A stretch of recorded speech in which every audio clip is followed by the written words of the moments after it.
Netflix documentary, Crip Camp, a man named Neil Jacobson tells the recording crew an anecdote about internal hierarchy between people with disabilities. Back in the 70s, Neil met the love of his life, Denise, a woman who was also wheelchair dependent from cerebral palsy. When Neil told his mother that he wanted to marry Denise, Neil's mother responded, quote, "I understand why you want to marry a handicapped girl, but why can't you find a polio?" When Neil's mom says a polio, she is, of course, referring to people with the disease polio. Because in her mind, and in the mind of the campers, someone with polio would be more desirable. That attitude, the idea that some disabilities would be ranked higher than others, is known as ableism. It's a hidden internal class system among disabled campers, a hierarchy which, according to Include NYC, puts people with more obvious physical disabilities below those with invisible impairments. This hierarchy is ultimately a minor footnote in a grander Crip Camp documentary. A documentary about acceptance, belonging, and social awareness as disabled campers and non-disabled counselors come together in a way they never expected. But it's this footnote we want to focus on for today's episode. In a camp where everyone is equally an outsider in the eyes of society, where everyone wants to belong, the campers couldn't help but rank each other, subconsciously at least, because being human is needing to belong. And belonging means knowing how you stack up alongside everyone else.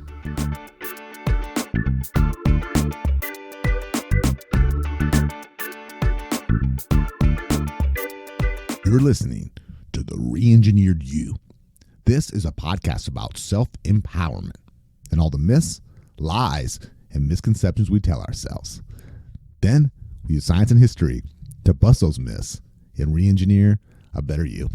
I'm your host, Todd Laments, the extrovert. And I'm the writer, researcher, and introvert, Joe Anthony, whose job it is to dig through the outer layer of no-duh on the internet and get to the facts. Speaking of belonging, anyone who's indulged in Netflix buffet of cult documentaries has seen that educated people frequently end up in doomsday cults. Gangs are structured like families. And Tiger King made a dangerous zoo full of meth and 400-pound carnivores semi-functional, thanks to a dedicated crew who banded together like a dysfunctional family. We all need to belong somewhere, period. An episode about why we need to belong would be very short. We need a family of some sort for emotional support. And as humans, we need each other to survive against tigers and storms. End of episode. How then do we bond? What do human bonds look like from the outside? And what prevents us from being accepted into a group in the first place? So in today's episode, we want to tackle these questions and bust a few myths. Myths like, myth 1, why can't we all just get along? If you decide to stop feeling ashamed and just act confident, you'll stop being treated differently, right? Myth 2, take risks, live your truth, express your authentic self. The only thing you risk is social ostracism. And that isn't so bad, is it? Myth 3, why do we adopt hate in the first place? And are acceptance and love as contagious as behaviors? We're going to dive into social grooming. But first, I want to talk to Joe about where the Crip Camp kids came from and why finding each other at camp was such a profound experience. So the first time Todd and I met, I think it was one of our first meetings together, we were talking about how interesting it is at our public speaking group that everyone professes like acceptance culture and that everyone just needs to be braver and have confidence. And then, like, the very next week, we saw somebody get cut from the group. Like, we saw somebody experience, they weren't officially cut. Nobody voted them out. But we definitely saw, like, social ostracism in a very accepting culture. Yeah, in a place where it's supposed to be, we build you up to go out in the world. This is a safe space. And Joe is absolutely right. And even organizations like religious sports teams, they're very cliquey. They're like middle school lunchroom cliquey. Yeah. I think that the idea of acceptance culture is a really good thing. Nobody should feel ostracized. I mean, we've done episodes on loneliness, if you want to go back and listen to Arthur Bremer.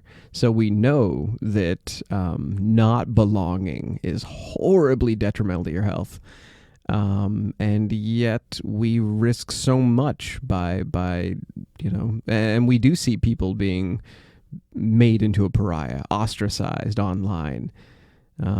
Cancel culture is a thing. It's you don't just need to fear it because you've done something wrong. You need to fear it if you make yourself look socially awkward, or if you're from the a socioeconomic class that doesn't fit. And I've been on both sides of that, Joe, but being on the outs of it, it's humiliating and it's painful. Right.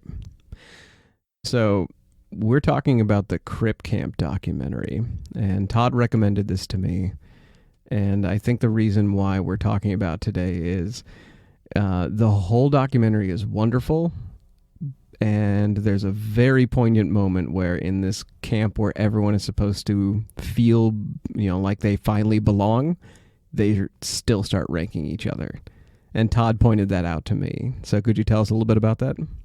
It is. And this documentary is one of the powerful ones. Anytime we do a show on one, it's because it stirred up emotion in both Joe and I.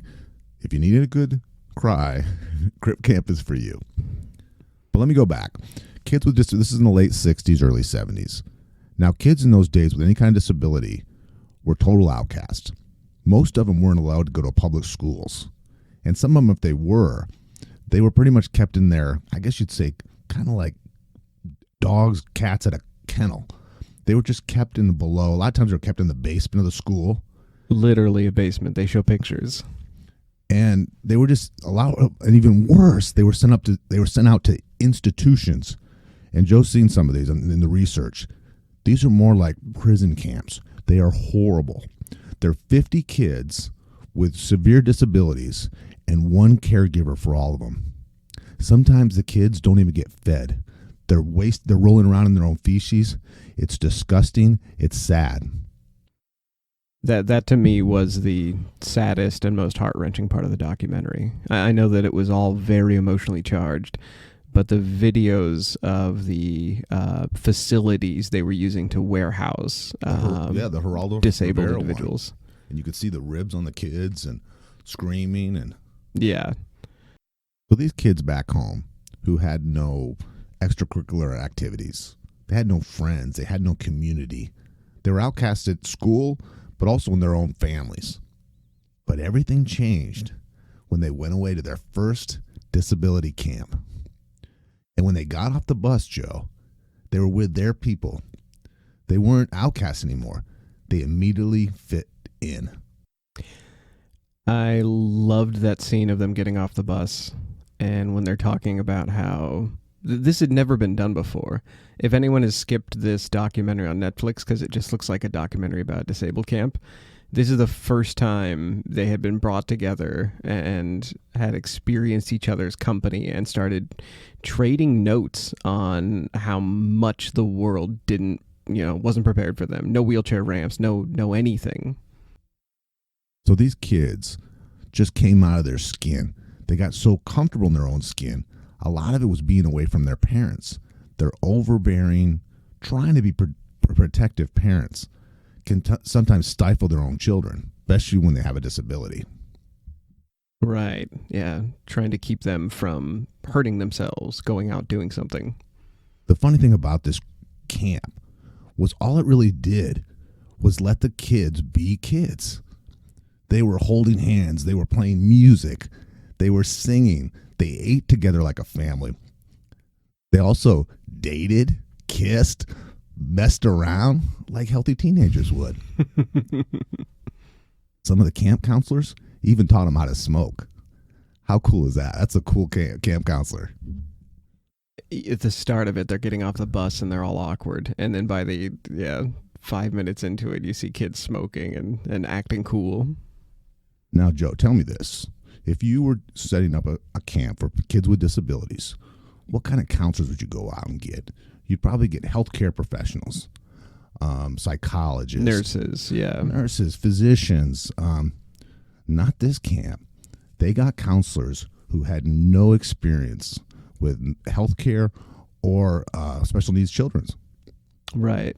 When I first heard that, I thought it was neglectful. I was like, well, this is going to turn into a situation where they're like skimming money or something. I thought it was setting them up to be the villain, but it was actually kind of heartwarming. It was. So these college kids counselors, they didn't treat these kids like patients like everybody else in the world had. They treated them like kids. Right. And one of the quotes from the show, one of the counselors says, I realized right away that the problem isn't with the person with a disability. It's the problem with the people who don't have disabilities.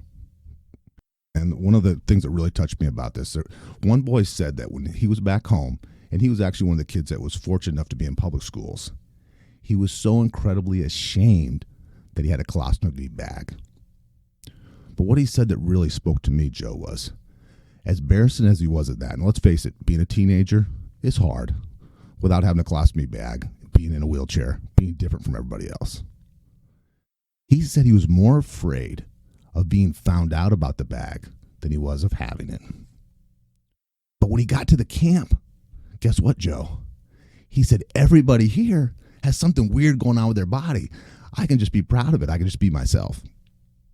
Because we kind of want to solve the human condition on our show.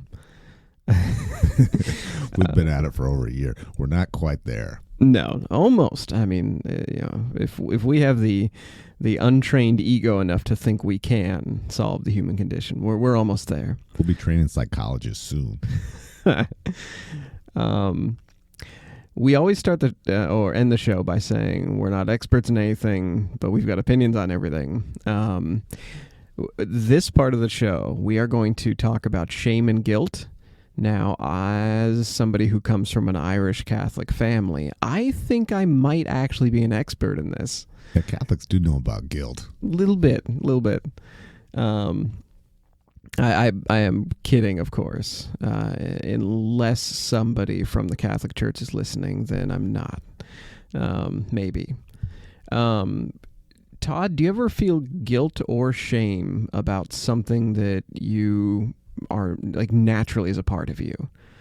Like you as a person, like you feel shame or guilt about your instincts or how you feel or how you react naturally?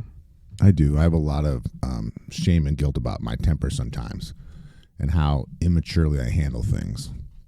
Okay. I joke about Catholics, but religion kind of embeds shame or guilt, oftentimes about your body or feeling sinful or your reactions.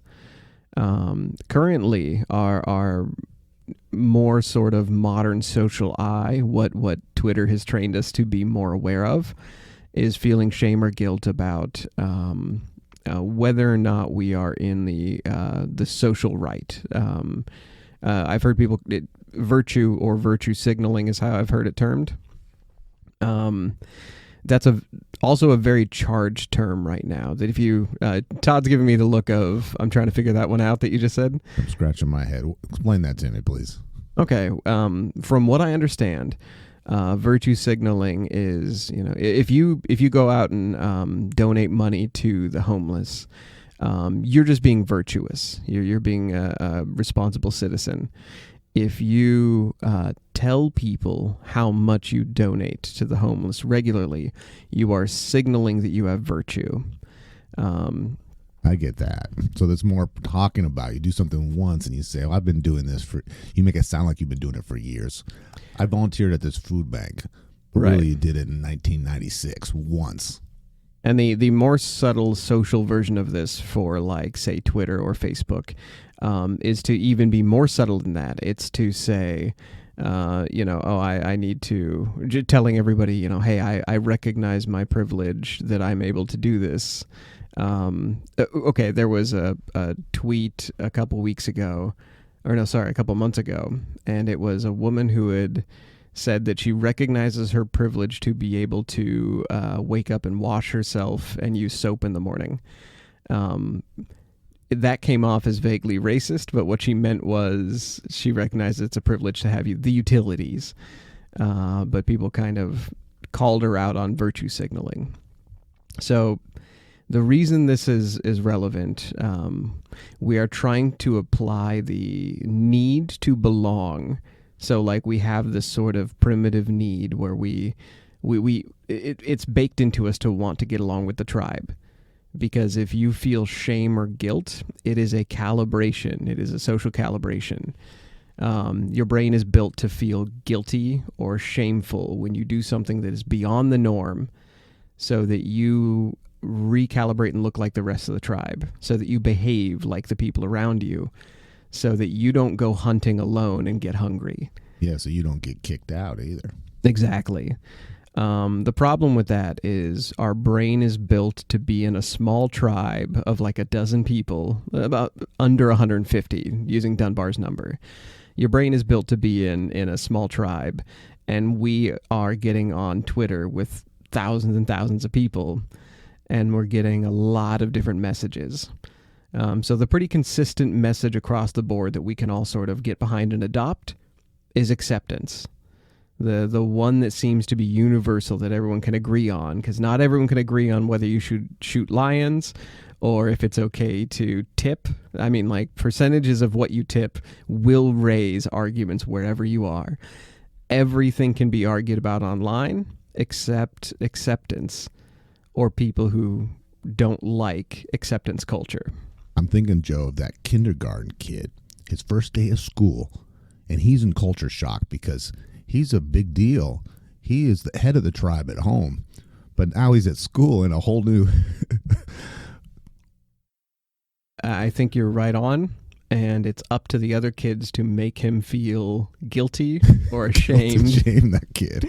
To get him to realize that he is not the one calling the shots. You kiss your mom in front of the bus. You don't know how to tie your shoe. You can't read yet. Yeah. And then they and then you have to beat up the biggest kid to prove that you're tough, or is that prison logic? So we're going to go with a Scientific American article, because we want to know how guilt works and how shame works. Because if we can mechanically understand what the difference is and how they work, we can sort of divine how we should be acting. Like these, like the Crip Camp. A lot of them came to camp with like feeling shame or guilt about their body. But those are two different things. And also, should they? Like, if you were built differently, should you feel shame or guilt? And the last piece of this, the piece of the puzzle that Todd and I have personal stakes in, is it healthy to feel shame and guilt? Because a lot of people want to make you believe that if you stop feeling ashamed, if you just act confident, everything will work out. Every movie ends with the same message, which is the hero starts being confident and it solves all of their problems. But honestly, I meet a lot of confident people who are not doing well in life. They never learned how to get along with the tribe or socialize themselves. They have no social conscientiousness, but they have a hell of a lot of confidence. Yeah, and I think a little bit of shame and guilt kind of keeps you in your place from becoming too extreme and hurting other people and hurting yourself. I would agree with that, yes. So there's I would hazard to say, we are definitely not psychologists, but there is a healthy amount of social grooming and understanding where you stand in the tribe. That can be healthy. Of course, if you feel shame or guilt to an excessive degree, seek professional help, please. And we are not professional help. We are researchers at best. So again, this is a Scientific American article. I encourage you to check our links because they have some pretty awesome stuff in here. They say, quote, conditions must come together for someone to feel shame. Notably, the person must be aware of having transgressed the norm. He or she must also view the norm as desirable and binding, because only then can the transgression make one feel truly uncomfortable. So in this crippled camp, they are aware that they are not in the norm, and they are aware that the norm, which looks like a healthy body, is desirable, that is what's acceptable. You said that your anger, your temper can make you feel shame or guilt. What do you think is a normal amount of anger? Like, why do you think, when you are aware that you have transgressed the norm, how are you aware of that? To me, it's a lack of gratitude, and a lack of understanding what someone else is going through. If I overreact to somebody who cuts me off in traffic, or if my Americano isn't made exactly right, how much energy is it worth for me to be mad about that or not go there anymore? It just seems so stupid. And I seem to get upset. I seem to major in minor things. And I'm thinking, you have a lot bigger problems, Todd, than this little bullshit. Right. I think realizing how small, I was going to say how small your problem is. I think that taking a look back like you did, practicing awareness and context helps a lot. Like if you are blowing your top and you see a line of people behind you who are not blowing their top, that is social calibration. And they'll be giving you the stink eye. They'll be making sure you feel that tribal shame for the way you are emotionally reacting. And I don't feel bad if I snap or I'm short with my wife. For no course. Reason, and not being patient and understanding and just being a jerk. And that's not to say that people won't have those moments. It's better to be aware that you're going to have those moments and then be able to look at the emotions as they happen, to observe them and then to recalibrate after. Self-esteem. So when we talk about, if you chronically have issues of guilt and shame, self-esteem can affect this. If you have chronically low self-esteem, you may feel more shame than guilt. So from what I can understand, guilt is almost like a reaction. You have to have committed something, like you have to have committed a transgression or crime to feel guilt. You have to have something to feel guilty about. Shame is simply, I feel bad for me, like for being this thing or having this problem. And the link to depression with shame and self-esteem is particularly strong. At least they say that in this article. They also talk about how adolescents are more prone to this, that the propensity for shame goes lower when they hit the middle age. And then about 50, it decreases.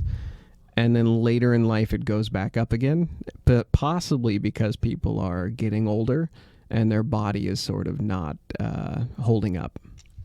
Well, you need to tell me. You need to share. Are you a shame or a guilt guy?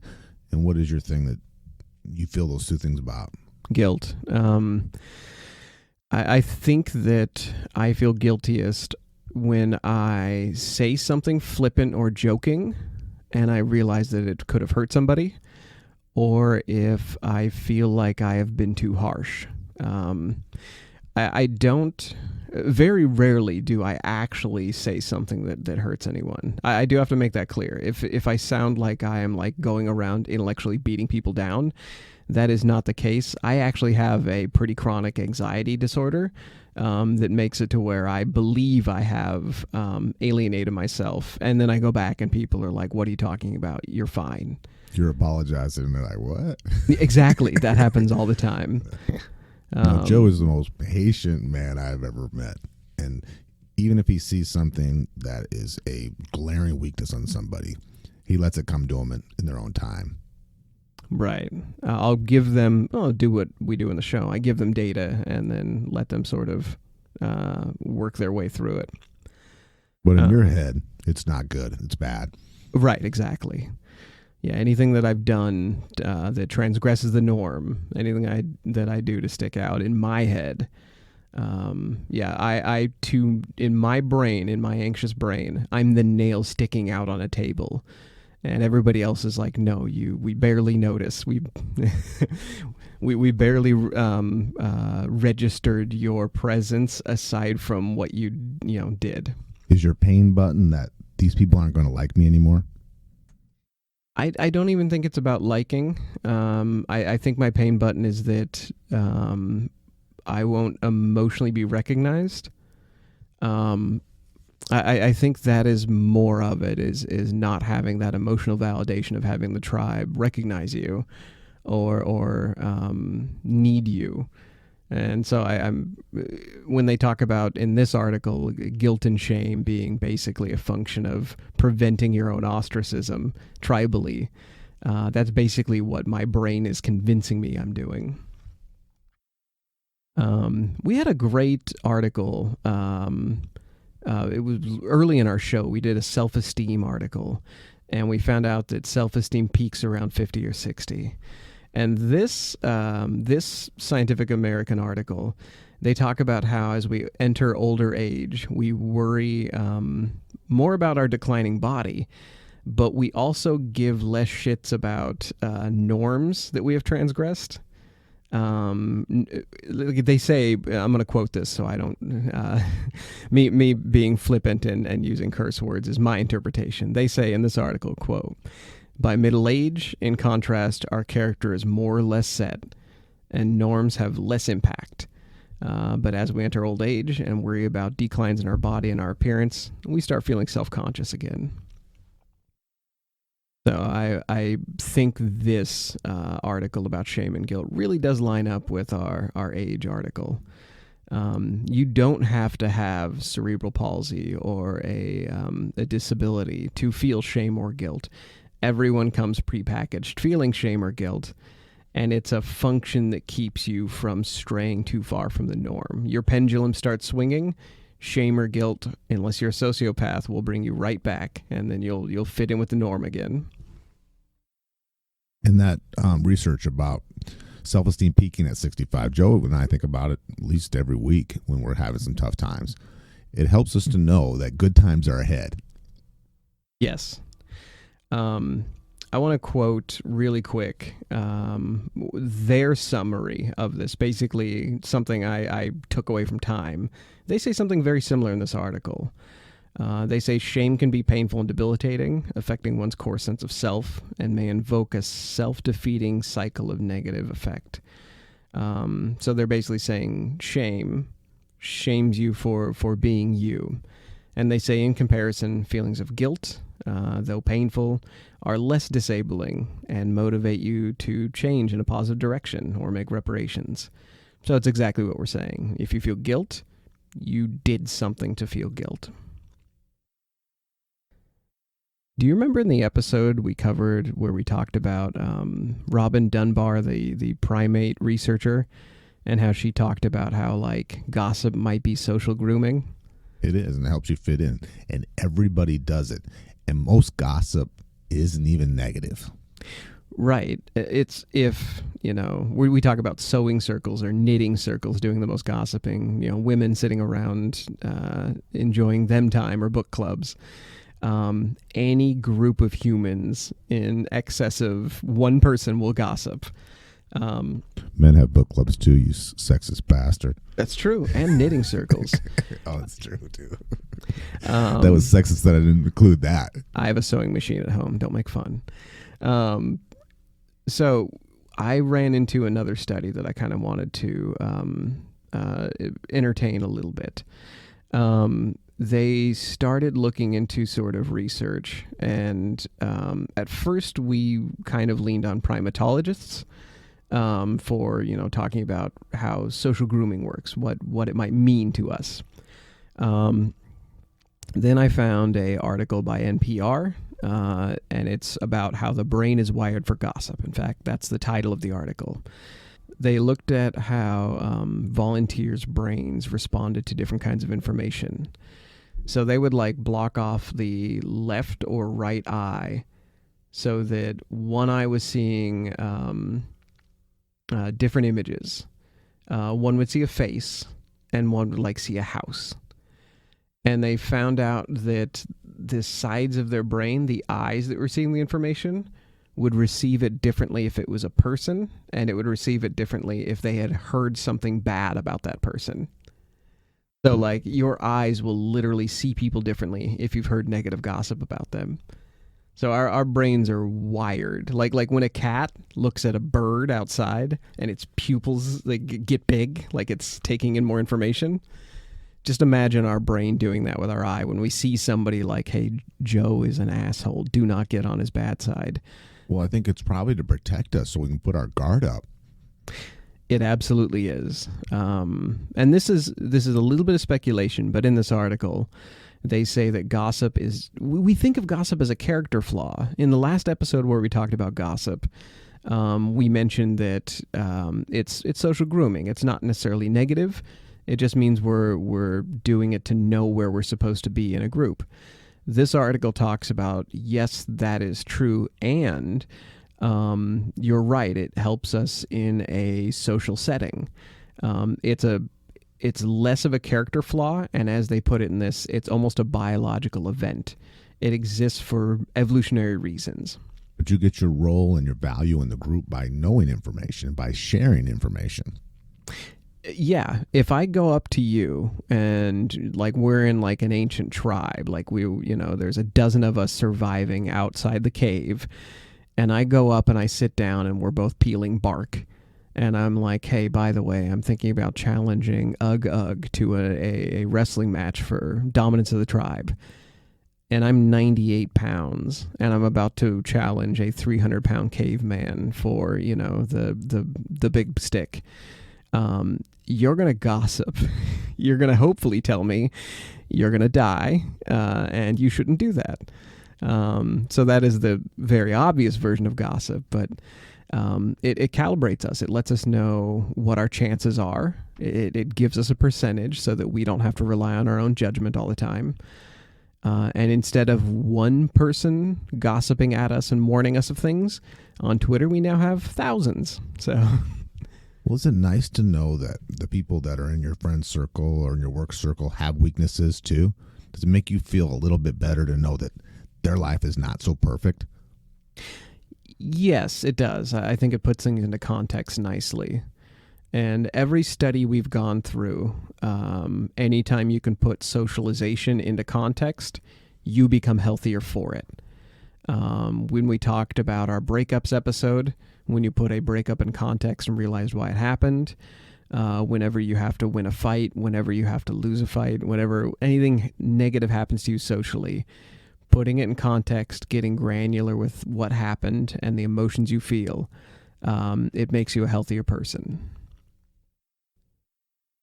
I don't want to, speaking of how much we're affected by gossip in the tribe, I don't want to get too far away from the Crip Camp and what they accomplished and how accepting they were of each other. But this is all about belonging. And I kind of skimmed past an article about Teddy Roosevelt, who one time had a black guest in the White House. And it apparently shook the world because, surprise, surprise, back in Roosevelt's days, we were a bit racist. So could you tell us a bit more about that? Okay. So Teddy Roosevelt, this is well known that he only ever had one black guest at the White House. But he claimed to be an advocate of equality. He claimed to love everybody and treat everyone the same. This is about 44 years after the Civil War. So this is not pre-Civil War or Civil War. So this is what I think. He had Booker Washington over. He served for many, 4 different presidents between 1890 and 1950. He was an American educator, author, orator, but he was a very good presidential advisor, and he was an African-American man. So he was a voice for all the African Americans at the time. So Teddy Roosevelt having him over in the first place was a publicity stunt. If the first black video going on and you're putting it on in the papers all over the country, that's obviously a publicity stunt. but it blew up in his face. It brought rage from the South, racism people, and the racism. We always forget that the North was racist too. Right. We always think, oh, they were the good guys and freed slaves and everything. No, they treated them just as bad. So President Roosevelt, Teddy, has this dinner party, and he invites Mr. Washington. And some liberal whites were very happy. They praised him for this. And there was a lot of pride in the black Americans that this man was eating with the president. But some of the racists, it turned into a head-spinning rage. Reporters started hounding Roosevelt and Washington. They had relentlessly racist cartoons, headlines, and they're actually threatening violence, threatening to kill them. And this is mainstream. Absolutely. Big national papers. Now, Senator Bill Tillman of South Carolina, I'm going to read this quote to you. This was 45 years after the Civil War. The action of President Roosevelt in entertaining that N-word will necessitate our killing 1,000 N-word in the South before they will learn their place again. This is from the senator of South Carolina. So when I said mainstream, that is as mainstream as it gets, basically. Put people in their place for having one meal with somebody. Now, it's sad for me. You and I have both studied Teddy Roosevelt. He's a Renaissance man, right? Yeah. It's sad that a man of this kind of character would cave to this kind of political pressure. He did. Okay. Well, no, if I sound surprised, is because I didn't finish that thought. He never had another African-American black person at his dinner table again. Okay. When I saw that article headline, I was like, good for him being the first president to start that trend, to have a black guest. But he caved at the end. I didn't know that. No, he thought it was going to be praised, that he's this progressive president, that he's bringing the best out of all races and blend everything together. As soon as it didn't go his way, he says, I'm never going to do this again. Okay. When we talk about hierarchies, like to sort of tie it together to pressure, I wonder if that sort of world pressure can be a positive force. Like it clearly wasn't for Teddy Roosevelt. Like he did what we talked about, which is he felt like he had done something wrong, like guilt. About he got enough social and political pressure that he's like, okay, I won't do that again. I think it can have the opposite effect. The kids from the Crip Camp, they seem to be galvanized into a group after the world started treating them differently. In the documentary, they all leave camp, and then they all individually encounter their sort of own shame again. Like they get shamed by normal people, quote unquote. And they seem to seek each other out. So I was wondering if there was something that, like, did you notice the same thing? Did you see them sort of galvanizing together out of that pressure? You would think when there were such outcasts in their own families and schools and public. Joe and I both like to study religion, cults, and gangs. We think it's very fascinating because of the hierarchy in these and why are people so attracted to these. With this Crip Camp, the big hierarchy thing was the top of the line were the kids with polios because they looked the most normal. And the bottom was cerebral palsy because they were the least functional. That I just didn't get my head around that. And if you have any other disability, you're somewhere in between. So even though they're ostracized at home, they're still ostracized at their camp as being not good enough or superior. Right. And I think the superior thing would be weird. How could you feel superior when you don't feel that way at home? You think you'd be more sensitive to it, right?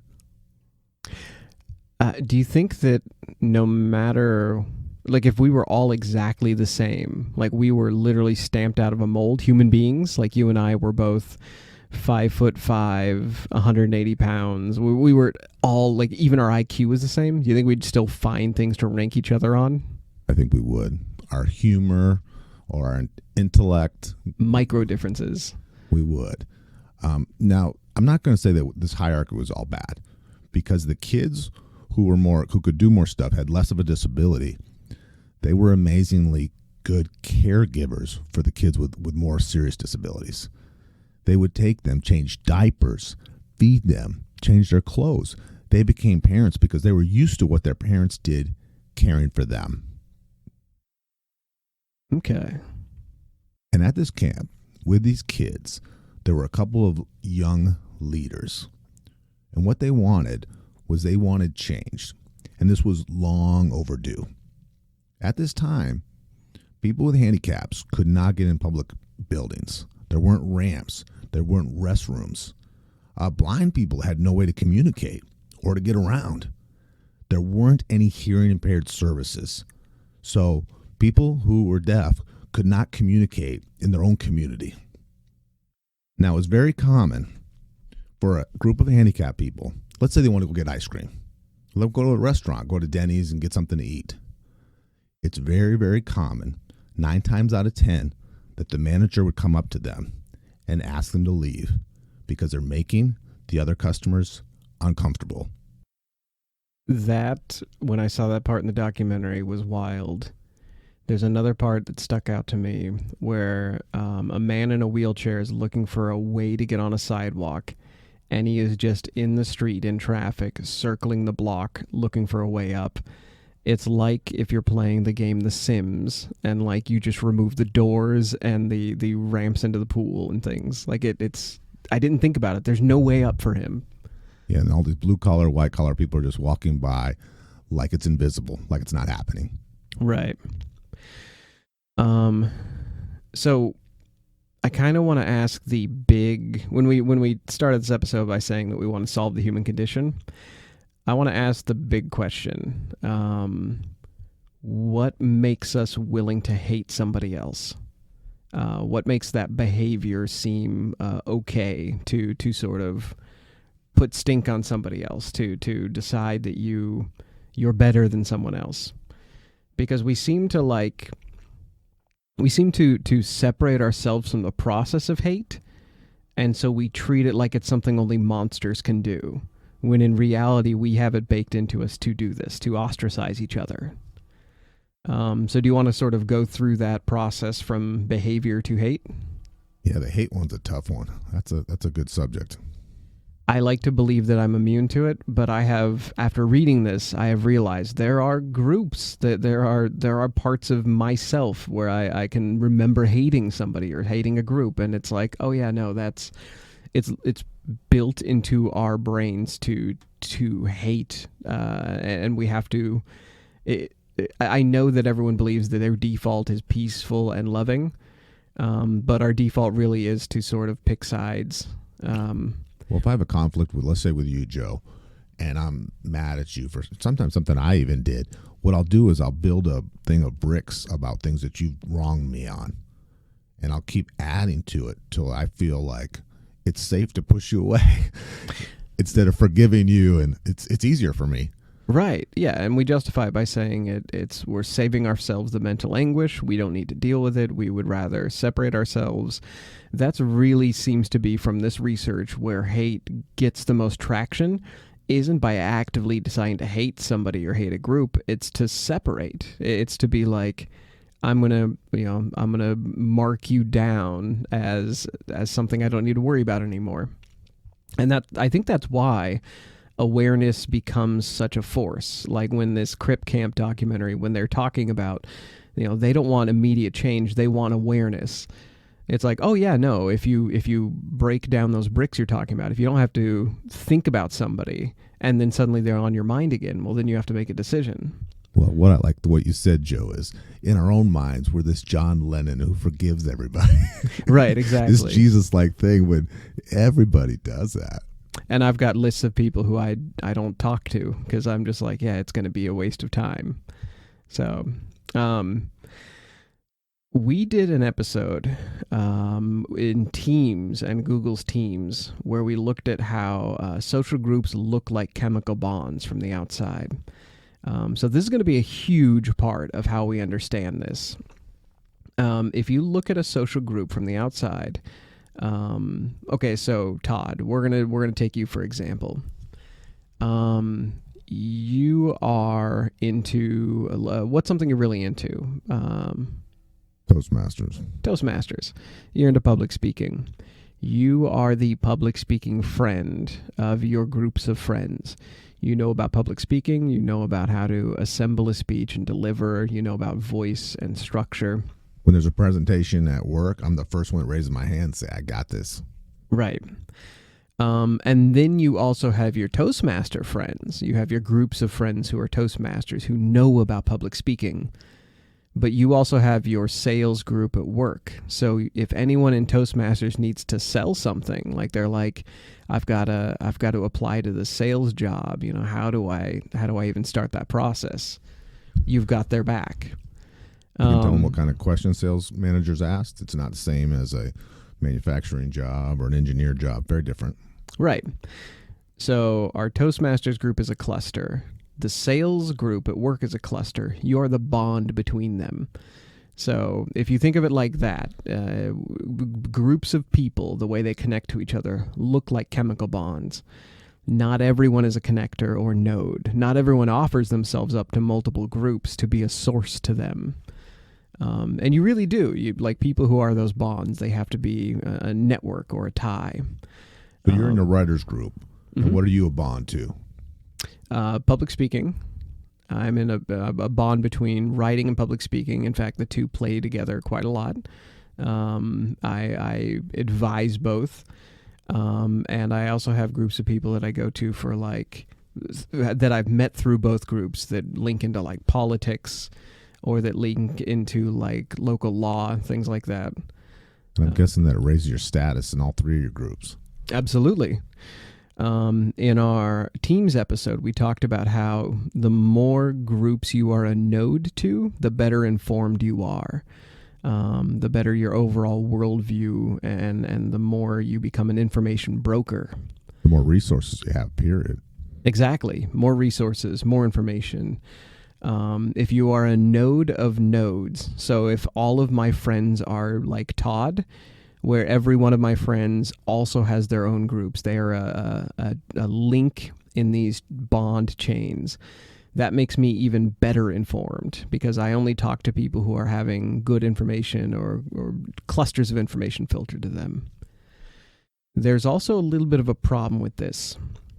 Say one day I am the node among nodes, the bond, the glue friends are all my friends, and one of them let's pretend I have never seen a secret handshake or a high five.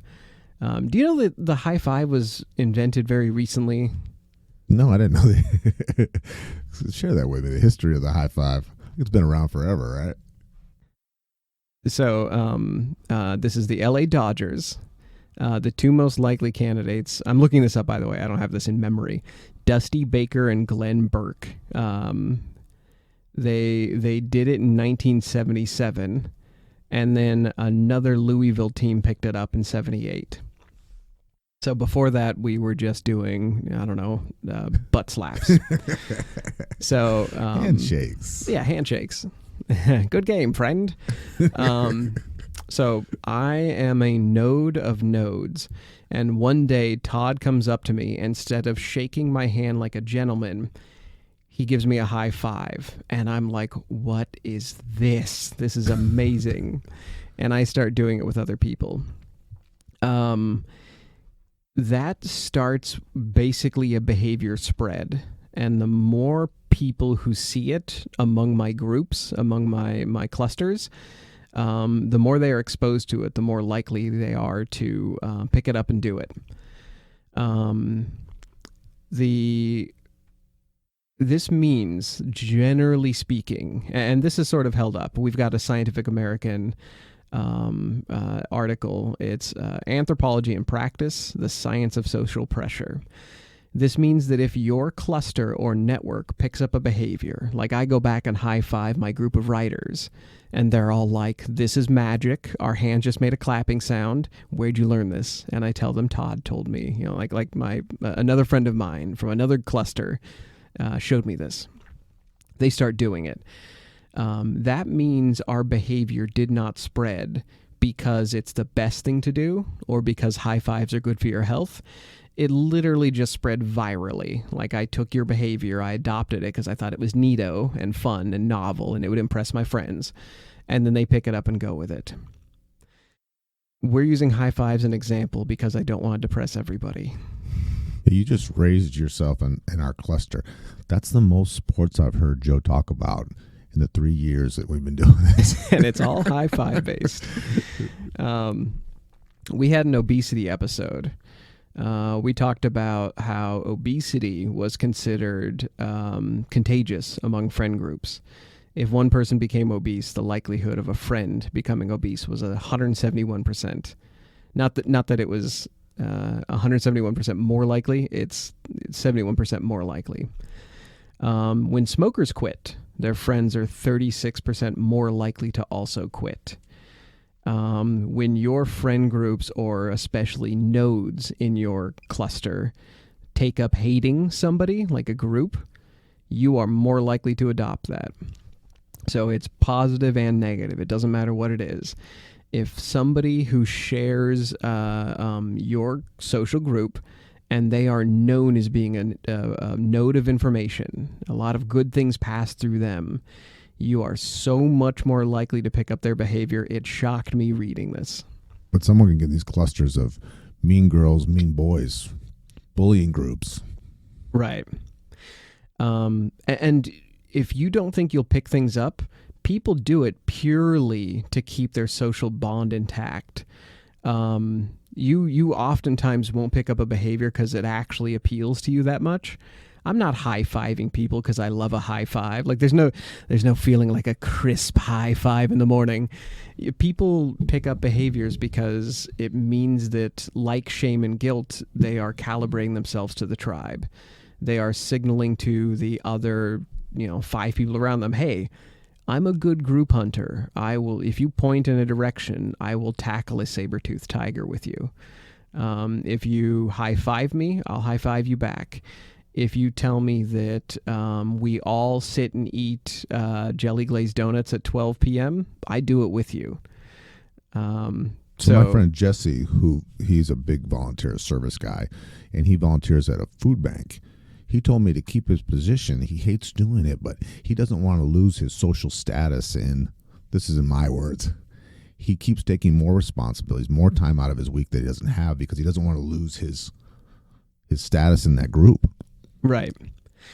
To give you I've said that I myself have put hate on other groups before. For me, it was probably romance writers.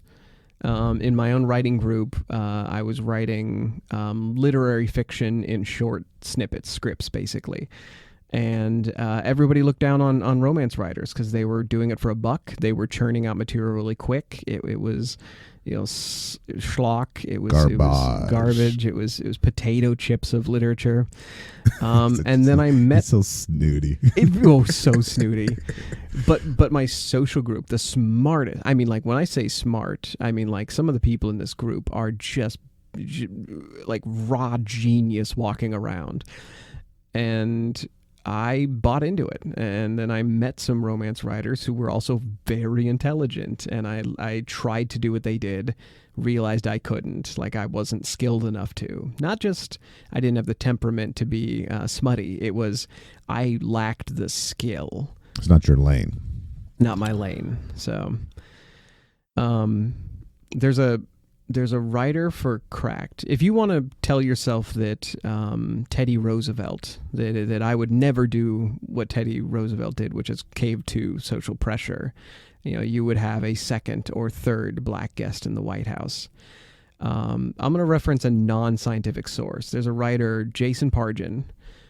He is also known as David Wong. He wrote John Dies in the End. He has a great article called Why Hate Doesn't Have to Win. And he talks about how one of the biggest and easiest roads to get people to adopt hate is just make it look easier than achieving. If just waking up in the morning and being better than a certain group of people means your work is already done, you don't have to try being a better person. You get to punch that moral outrage card for free, and moral outrage is addictive. We discussed that in one of our earlier episodes. He says in this article, quote, "Our generation has fewer close friends than previous generations and are less likely to have sexual partners or children of our own. We trust each other less than we ever have. We need to matter." And I think that his point about, needing that outrage, needing to have groups of friends that will tell us, hey, we're better than that other person over there or that group of people. I mean, like I said, I fell for it. I'm better than romance writers because they take the cheap road. But there's no road, there's no cheap, there's no nothing. Like, it's just a social calibration. Is there a lesson in this that you need to get out and get in different clusters, do things after school, after work? Yes, if you want to cure yourself, fully stop hating a group quickly, go interact with them. And a lot of people don't want to do that, or they'll do it once and it'll become like their Saturday night story. They'll come back to their own cluster, their behavior group that is sharing information. They'll be like, hey, I checked out the other side. They are monsters. Like I guarantee that is more common than coming back and being understanding and sharing a message of, hey, I'm going to stop shaming a group because, that's what we do as a tribe. So because us being human and fallible and Twitter not being the solution to all of our acceptance issues, human to human, can we at least end the episode with some positivity? Like, I want to know that the Crip Camp, that these, crippled kids who came together, that they accomplished something by getting past this, public shame. They did something spectacular, and this is a happy ever after. So a group of those kids, or as Joe would call them, a cluster of those kids from that camp, grew up, got educated, and they formed a group. It's called Disabled in Action. And they were so sick of how they're being treated unfairly, discriminated against. They started lobbying. They started protesting in San Francisco and New York. They would protest at train stations. They would protest at government buildings. They wanted change. And what their real cause was, anyone who got federal money for a building, hospitals, colleges, transportation companies, buses, trains, anything, they couldn't discriminate. They needed to put ramps in for public transportation and for all government buildings. So people with disabilities could go in, vote, use the bathroom, basic human stuff. We've had a string of years where sometimes it feels like protests don't accomplish very much anymore. Watching them do these protests, like, they got so much of what they wanted returned to them. So they're a great example of peaceful, fair protest working very well. Yeah, and they weren't just the token people to see, like, for the poster. They were actually doing the protest. One thing, they pull up like a moving van and they lower down this ramp and everyone comes out in their wheelchair. It was very empowering, like, good for you. We don't need people without disabilities to do this. We're going to do this ourselves. Now, the original bill that they put up was vetoed by President Nixon. Now, that would be political suicide today, but it was a different time. And pretty much the overall, I guess you'd say, mentality that I got from the show and from what I've read is that the government acted like it's too expensive and it's only helping a few people. That is the vibe I got from this. Yeah, it's too expensive, and it's going to, looking out at the taxpayer and being like, it's going to cost all of you so much money, and it's only helping a tiny, tiny percent. Now, they actually got the bill passed from all their protesting, and it was a huge victory. But that victory there, a lot of times when huge laws are eventually changed, it takes some little law changes before. And this was the little law changes that led to, in 1988, the Americans with Disabilities Act. It's called the ADA. And it prohibits discrimination against people with disabilities. Employment, transportation, public accommodations, communications, and access to local government programs and services. Federal law, everyone with disability has gotten so much rights since 1988. But without this law prior, this probably never would have happened. And it all started with a bunch of disabled kids coming together at camp and trading notes. Okay. Now, one of the main activists, when you watch this show, Crip Camp, and I hope you watch it, her name is Judy Heumann. She's a Berkeley-educated school teacher. Now, Judy said this, and this just drove a stake in my heart. She said, being disabled, you're not thought of as a man or a woman first, like everyone else is. You're just thought of being broken, disabled. And then another one of her high activist and attorney friends, his name was Pat Figueroa. Again, he's an attorney by trade. He talked about when him with his friends would be all in their wheelchairs waiting to get on an elevator. And the elevator doors would open, and the elevator operator would come out. And he'd see these men in the chairs, and he'd say, get these wheelchairs in here. So to him, they're not men or women. They're just wheelchairs. We encourage people to be themselves and live their authentic lives. Don't bother blending in, because if you're being true to yourself, you'll find a community to embrace you. But here's the real deal. Homeless services are full of people being their true selves recklessly. Gossip and being perceived as an other will limit your options in life, period. If social groups look more like chemical bonds from the outside, and behaviors have to be repeated before they're adopted, then behaviors might spread more like viruses. Meaning, we don't adopt the behavior that's best for the group. We don't adopt behaviors that'll keep us safe. We adopt behaviors virally, i.e., what we see. We adopt the behaviors of our close friends and family. Shaming crippled people or gossiping about them won't change anything. You know logically you can't catch cerebral palsy, and shaming fat people won't cure them of obesity. Statistically, it does the opposite. But what it does is makes you feel better for upholding the group's adopted behavior, even if that group isn't around to witness it.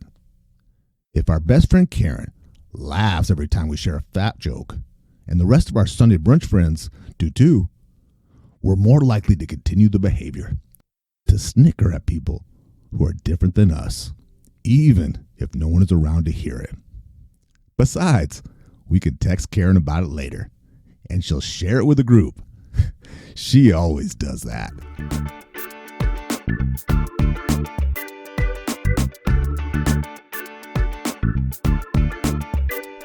You've been listening to The Re-Engineered You. Thank you so much for listening to the show. You mean the world to us. We have a new episode every week. You can connect with us at www.reengineeredyou.com, where we have research links, show notes, and blog articles for each of our episodes. We also appreciate feedback, and we love spirited debates. We're not experts in anything, but we've got an opinion on everything. I want to give a shout out. We do this every once in a while to someone who's a big supporter of our show. And there's a lot of you out there, but there's one that's very special in my heart. His name is Chris Wilkes, and he has given us ideas for shows, gave us feedback how to improve. He's a super fan, he's a superman, and he's a super friend. So thanks, Chris Wilkes. Okay, so for the next couple of weeks, I want to issue a little bit of a challenge to Todd. Our episodes doc is usually like 100 things deep of subjects, articles, and interesting stuff we want to solve, tackle, or otherwise sort of shine a light on, like this episode. For the next couple weeks, I was hoping we could take things that have been on our episode doc that is dear to us, but we're just not going to have time to get to. So we'll do a couple of short 30-minute episodes next few weeks. I have one picked out that I want to write to just to show off and to sort of show to Todd what I can find about the subject. Todd, are you willing to accept this challenge and pick out an episode to knock off our doc list? I do, and I got a good idea just popped in my head. I'm an ideas guy, so I think I got something. Okay. So if you're a regular listener, look forward to that, please. We're going to have a Joe episode where I get to read the narrative, and then we'll have a Todd episode where he does the writing. So stick around You'll know for that. which one's mine. It'll be fairly obvious. Mine will be super dense. Yours will be we watched a documentary together. It'll be like reading a kid's book.